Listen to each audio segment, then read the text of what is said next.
Olha, tem um super antigo, na verdade, não serem meus sobrinhos hoje, que é uma geração diferente, não é da internet, mas tinha uma história de onde está o Oli, que a gente procurava o Oli, lembra?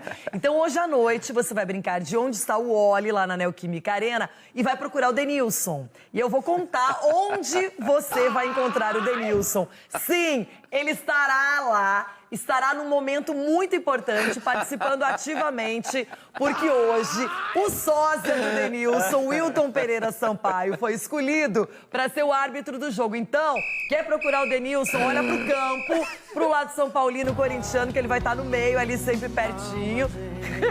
Alma gêmea. Pior que ele é igualzinho. Sei lá, hein, Dedê? Não, pior que ele Sei parece lá o que seu pai andou aprontando aí nesse mundo. Ei, seu Elvésio. Seu Elvésio, sabe de nada, inocente. Ele deve ter o quê? Uns 38, 40, deve ter até menos, né? O Wilton. Mas é parecido, Leirão. Mas olha só, a CBF, pelo menos eu acho que foi coerente. Ela escolheu os 2 árbitros brasileiros de Copa do Mundo para apitarem esses jogos. Amanhã, o jogo entre Grêmio e Flamengo será apitado pelo Rafael Claus. Hoje, o Wilton Pereira Sampaio vai comandar a partida.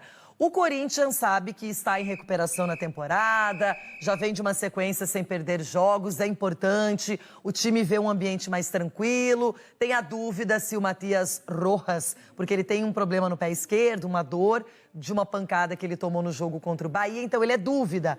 Mas a gente espera que ele seja escalado, que possa aparecer no time do Luxemburgo. O esquema, não sabemos se ele vai para aquele 3-5-2, os 3 zagueiros, não é? Se ele vai querer um tradicional 4-4-2 ou um 4-3-3. Enfim, o Luxa tem variado esse esquema tático. Fora isso, o São Paulo tá muito a fim de ganhar esse jogo, pela primeira vez na Neoquímica Arena. Então a gente tem aqui a prévia, adoramos a prévia, né? Não importa se ela é correta ou não, mas é uma possibilidade. O Luxa hoje, pelo menos a produção de Jogo Aberto imagina assim, Cássio no gol, o Fagner na direita, aí 2 zagueiros, o Murilo, Gil, Fábio Santos.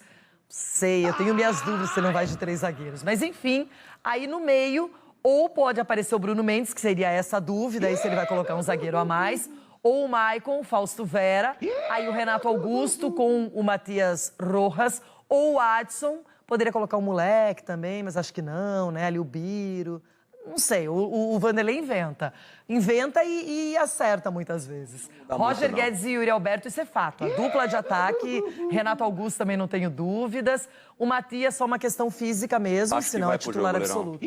Eu acho que ele vai pro jogo. Acho que ele não vai ficar fora, não. A gente viu a imagem da lesão dele, uma entorse, né, no jogo contra o Bahia, não me pareceu tão grave, não.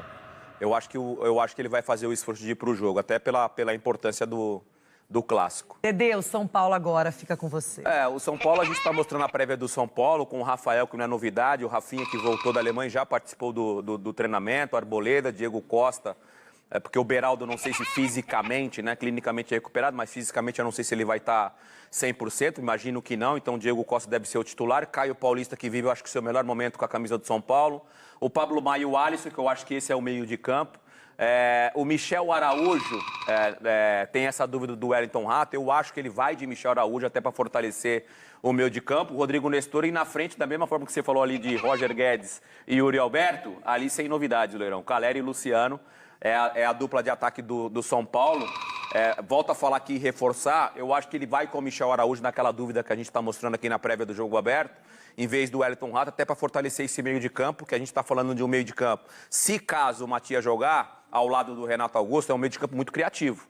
E aí você precisa ter um pouquinho de poder de marcação para poder segurar um pouco dessa qualidade do Corinthians no meio de campo. Pensando um pouquinho rapidamente nas trajetórias das duas equipes, até esse momento de semifinal, o São Paulo passou pelo Ituano e pelo Sport, não são times de Série A, mas depois acabou eliminando o gigante Palmeiras. Fora isso, o Corinthians teve a sua trajetória um pouquinho diferente, passou pelo Remo, nos pênaltis, aí teve o Atlético Mineiro também, o Corinthians jogou até melhor que o Galo. E o América deu dificuldade, conseguiu igualar pelo menos os números, não é, para levar para os pênaltis, e assim fez o Corinthians para chegar até aqui. Isso tem alguma influência?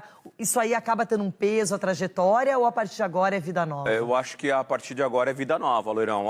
O que tem, eu acho que um peso é o retrospecto do que vem vivendo o momento, né? O São Paulo vive um momento muito melhor, também de confiança, né? Já há algum tempo, o São Paulo está estabilizado. Óbvio que num jogo como esse, você perdendo, tira um pouco dessa confiança do jogador. O Corinthians vem numa crescente. Apesar de... Estamos falando de uma Copa do Brasil, que não tem nada a ver com Campeonato Brasileiro, mas falando de sentimento de estar jogando e de estar vencendo, porque se você olhar a classificação do Brasileiro, são 2 pontos que separam o Corinthians da zona de rebaixamento. Mas o ambiente, pelo menos nas últimas semanas, nas últimas 2, 3 semanas, parece ser um ambiente muito de empolgação. De falar, poxa, a gente está conseguindo dar uma resposta, estamos conseguindo melhorar. O Vanderlei Luxemburgo falou na última coletiva de uma sequência aí de jogos sem perder, 2 jogos parece que sem sofrer gols. Então o ambiente do Corinthians nesse momento também é muito saudável, por isso que eu acho que vai ser um clássico bem jogado. O Dorival Júnior muito elogiado, não é, pelo trabalho que vem fazendo no São Paulo, principalmente por eliminar o Palmeiras, não é, na fase anterior da Copa do Brasil.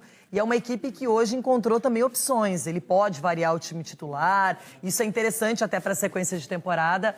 Já o Luxemburgo também, acho que ele trouxe esquema tático, tem essa história também da Sul-Americana, de promover os jovens junto com alguns jogadores mais experientes, e funcionou bem. Funcionou. Então agora, eu acho que as equipes elas chegam em bons momentos. De um lado e outro, não dá para dizer que tem uma crise, que tem alguma coisa. Isso traz um tempero a mais até para a partida. A gente sabe que hoje o Corinthians em casa é muito forte, tem o apoio da torcida, mas o São Paulo, se conseguisse quebrar esse tabu de nunca ter vencido na Neoquímica Arena, seria algo muito bom para a sequência até da temporada. E aqui na pesquisa, o São Paulo está recebendo o apoio majoritário. Qual é o seu palpite para o majestoso desta noite em Itaquera? O Corinthians com 35%, 1,54% no empate, e o São Paulo com 63%, né? Eu acho que passa muito pelo momento que o São Paulo vem vivendo sob o comando do Dorival. É a história que já falamos do Coxa aqui, da confiança, não é? Isso.